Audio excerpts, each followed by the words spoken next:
नमस्कार दोस्तों, मैं Surendra Singh super education study platform में आपका स्वागत करता हूं। आरटीई यानी राइट टू एजुकेशन एक्ट कब आया? 2009 में आया। इसके बारे में डिटेल में जानेंगे क्या क्या क्वेश्चन बनते हैं। मैंने थ्योरी भी पढ़ाऊंगा थोड़ी, और 15 क्वेश्चन लिए हैं इससे रिलेटेड, जो कि मोस्ट इंपोर्टेंट क्वेश्चन रहेंगे। इससे क्वेश्चन एग्जाम में बन जाते हैं। आरटीई, तो आरटीई के बारे में कंप्लीट देखेंगे। वीडियो पूरी वॉच करना है। और जितने भी भाई बहन पहली बार चैनल पे आए, प्लीज़ चैनल को सब्सक्राइब कर लीजिए एंड लाइक कर दीजिए और वीडियो को शेयर कर दीजिए। शुरू करते हैं आज की क्लास। सबसे पहले क्वेश्चन तो यही बनता है कि आरटीई कब आया। तो आरटीई कब आया? तो 2009 में आया। 2009 में आया, याद रखना है। हिंदी में अगर जानेंगे तो हिंदी में क्या होता है? शिक्षा का अधिकार। इंग्लिश फुल फॉर्म की बात की जाए तो राइट टू एजुकेशन। क्या बोलेंगे? Right to education. एक्ट मैंने ऊपर बता दिया है कि 2009 में आया। इतने फैक्ट क्लियर हो गए होंगे। आगे देखते हैं क्या क्वेश्चन इससे बनते हैं। 15 क्वेश्चन मोस्ट इंपोर्टेंट मैंने यहाँ पर लिए हैं। पहला प्रश्न है, आरटीई एक्ट क्या है? What is the RTE act? RTE क्या है? ए में कहा जा रहा है शिक्षा का अधिकार अधिनियम है, और बी में कहा जा रहा है शिक्षक का अधिकार अधिनियम है, और सी में कहा जा रहा है किसानों का अधिकार अधिनियम है, और डी में कहा जा रहा है महिलाओं का अधिकार अधिनियम है। क्या सही हो जाएगा? आप भी मेरे साथ 15 क्वेश्चनों का टेस्ट लगाइए और कमेंट करके बताइए कि सर 15 में से हमारे इतने सही हो रहे हैं। ईमानदारी के साथ टेस्ट लगाना है, ठीक है? तो पहले का आंसर क्या हो जाएगा? ये क्या है? शिक्षा का अधिकार है। आरटीई क्या है? राइट टू एजुकेशन, जो कि 2009 में आया है। बार बार बता रहा हूँ, क्वेश्चन अगर आता है सीटेट में तो गलत करके बिल्कुल नहीं आना है, सही करके आना है। शिक्षा का अधिकार कब आया था? 2009 में आया था। 2 नंबर प्रश्न देखते हैं। शिक्षा का अधिकार अधिनियम यानी RTE right to education Lok Sabha ने कब पारित किया था? अब मैं यहाँ पर थोड़ा सा आपको बता देता हूँ कि क्वेश्चन बनता है कि संसद के कितने सदन होते हैं। तो संसद के कितने सदन होते हैं? संसद के कितने सदन होते हैं? 3 सदन होते हैं, लोकसभा और राज्यसभा और प्रेसिडेंट यानी राष्ट्रपति। लोकसभा, राज्यसभा और प्रेसिडेंट। कोई भी बिल होता है हमारा राज्यसभा लोकसभा से पास होने के बाद फाइनल सिग्नेचर के लिए किसके पास जाता है? राष्ट्रपति यानी प्रेसिडेंट के पास जाता है।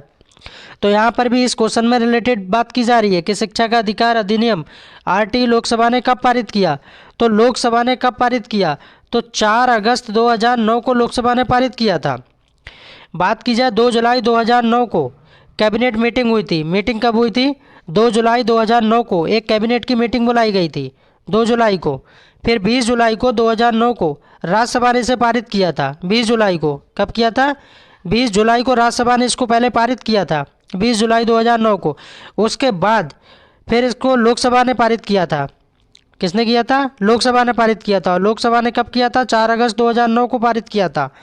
और उसके बाद फाइनल सिग्नेचर के लिए यानी फाइनल अंतिम हस्ताक्षर के लिए 26 अगस्त 2009 को राष्ट्रपति ने हस्ताक्षर कर दिए थे। 26 अगस्त 2009 को राष्ट्रपति ने यानी प्रेसिडेंट ने हस्ताक्षर कर दिए थे। उम्मीद करता हूँ सारे फैक्ट आरटीई से कंप्लीट हो गए होंगे। 3 नंबर प्रश्न देखेंगे। आरटीई एक्ट को पूरे देश में कब लागू किया गया था?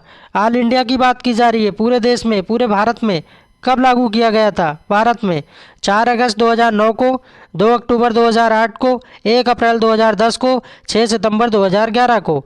तो 3 का सही आंसर हो जाएगा 1 अप्रैल 2010 को पूरे भारत में आरटीई यानी राइट टू एजुकेशन एक्ट को पारित कर दिया गया था और लागू कर दिया गया था। यहाँ से लागू कर दिया गया था। 4 नंबर क्वेश्चन है, शिक्षा का अधिकार अधिनियम कितने वर्ष के बच्चों के लिए है? बच्चों की बात की जा रही है कि शिक्षा का जो अधिकार आया था यानी आरटीई जो आया था वो कितने वर्ष के बच्चों को फ्री ऑफ कॉस्ट शिक्षा देने की बात की गई थी। 1 से 3 वर्ष, 3 से 5 वर्ष, 5 से 12 वर्ष, 6 से 14 वर्ष। तो 4 का सही आंसर हो जाएगा 6 से 14 वर्ष। 6 से 14 वर्ष के बच्चे आते हैं।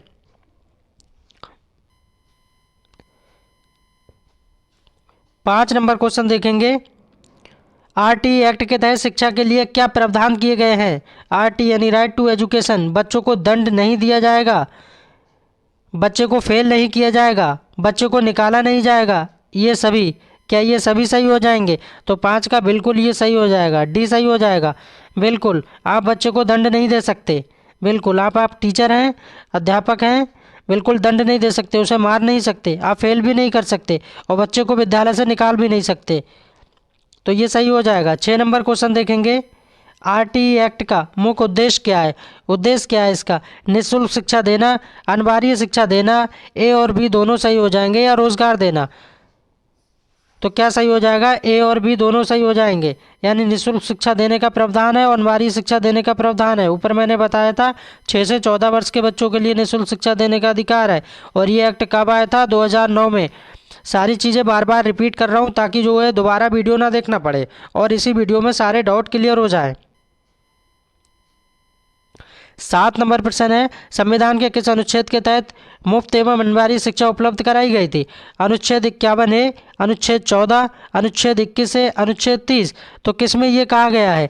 आर्टिकल 21A में कहा गया है। किस में कहा गया है? अनुच्छेद 21A में कहा गया है कि 6 से 14 वर्ष के बच्चों को निःशुल्क शिक्षा दी जाएगी। नेक्स्ट क्वेश्चन देखते हैं 8 नंबर में क्या है? संविधान के किस संशोधन द्वारा मुफ्त एवं अनिवार्य शिक्षा का प्रावधान किया गया है?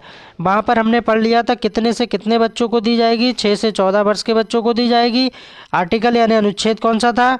तो अनुच्छेद 21A था, अभी आपने देखा है। अब बात हो रही है कि संशोधन कौन सा था? कौन सा संशोधन था? तो 86वां संशोधन था। कौन सा संशोधन था? 86वां संशोधन था। सी सही हो जाएगा। 86वां संशोधन किस वर्ष आया था?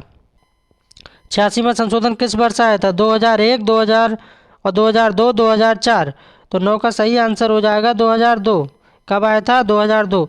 उम्मीद करता हूँ ये सारी जानकारी कंप्लीट हो गई होगी।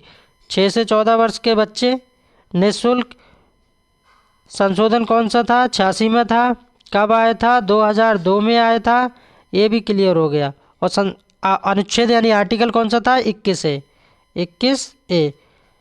बस इसी से रिलेटेड क्वेश्चन को इर्द गिर्द घुमाया जाता है, इधर से उधर पूछा जाता है। कभी पूछा जाता है कि कितने वर्ष को शिक्षा देने का अधिकार था? तो 6 से 14 याद रखना है। कब पारित हुआ था? 2002।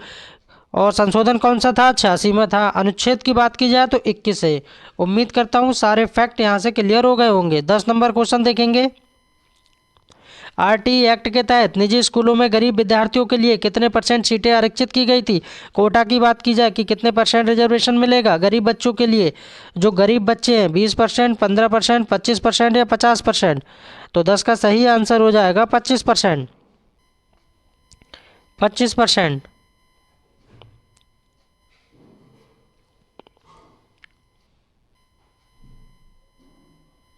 11 नंबर क्वेश्चन देखेंगे। आरटीई 2009 के अनुसार प्राथमिक कक्षाओं के छात्र एवं शिक्षक का अनुपात क्या है? टीचर एंड क्या बोलते हैं, स्टूडेंट एंड टीचर का रेशियो पूछा है। स्टूडेंट एंड टीचर का रेशियो, तो क्या रेशियो रहेगा छात्र और शिक्षक का? यहाँ पर आरटीई एक्ट के द्वारा 2009 के 30:1 रहेगा, 30:2 रहेगा, 31:1 रहेगा, या 31:2 रहेगा? ये एक का मतलब इधर क्या है कि टीचर एक रहेगा और इधर वालों पे क्या है? बच्चे रहेंगे। ठीक है, तो 11 का सही आंसर क्या हो जाएगा? 30:1, यानी 30:1 हो जाएगा। यानी कि 30 बच्चों पे एक टीचर पढ़ाएगा। ये रेशियो है आरटीई 2009 के अनुसार। 12 नंबर क्वेश्चन देखेंगे। उच्च प्राथमिक स्तर पर छात्र एवं शिक्षक का अनुपात क्या होगा? उच्च प्राथमिक की बात की जा रही है, मतलब जूनियर लेवल की बात की जा रही है, 6 से 8 की बात की जा रही है। सारे फैक्ट कंप्लीट करते चलिए। प्राइमरी में कौन आता है? प्राइमरी में कौन आता है?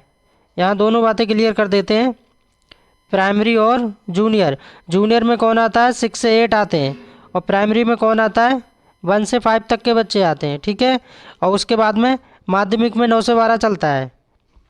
तो यहाँ पर बात हो रही है उच्च प्राथमिक स्तर पर छात्र एवं शिक्षक का अनुपात क्या होगा, कि छात्र और शिक्षक का अनुपात क्या होगा, कितने छात्र होंगे? 30:1, 30:2, 35:1, 35:2। तो 12 का सही आंसर हो जाएगा 35:1, यानी कि 35 छात्रों पे एक टीचर को नियुक्त किया जाएगा। 12 में ऐसा कहा जा रहा है जूनियर लेवल पे। 13 नंबर क्वेश्चन है।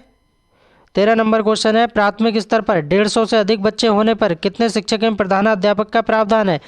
ये 150 प्लस की बात की जा रही है कि अगर 150 से बच्चे ज़्यादा हो गए तो क्या करना पड़ेगा? 5 शिक्षक और एक प्रधान अध्यापक रहेगा।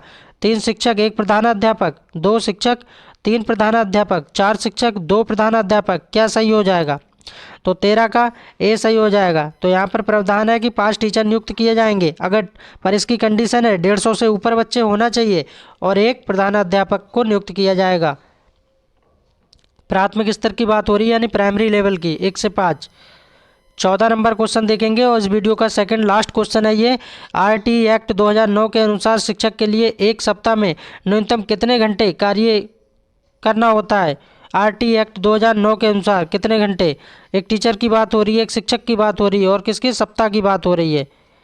क्या 42 घंटे, 45 घंटे, 48 घंटे या 46 घंटे। तो 14 का सही आंसर हो जाएगा 45 घंटे। 45 घंटे पढ़ाना होगा किसमें, सप्ताह में, आरटी एक्ट 2009 के अनुसार। और इस वीडियो का लास्ट क्वेश्चन है 15 नंबर। आरटी 2009 के तहत किन 3 विषय के शिक्षक आवश्यक हैं यानी कंपलसरी हैं। 3 विषय के टीचर की बात हो रही है, भाषा, सामाजिक अध्ययन, गणित विज्ञान, उपरोक्त सभी। तो 15 का सही आंसर हो जाएगा उपरोक्त सभी, डी सही हो जाएगा। यानी भाषा का भी होना चाहिए, सामाजिक अध्ययन का भी और गणित का भी होना चाहिए।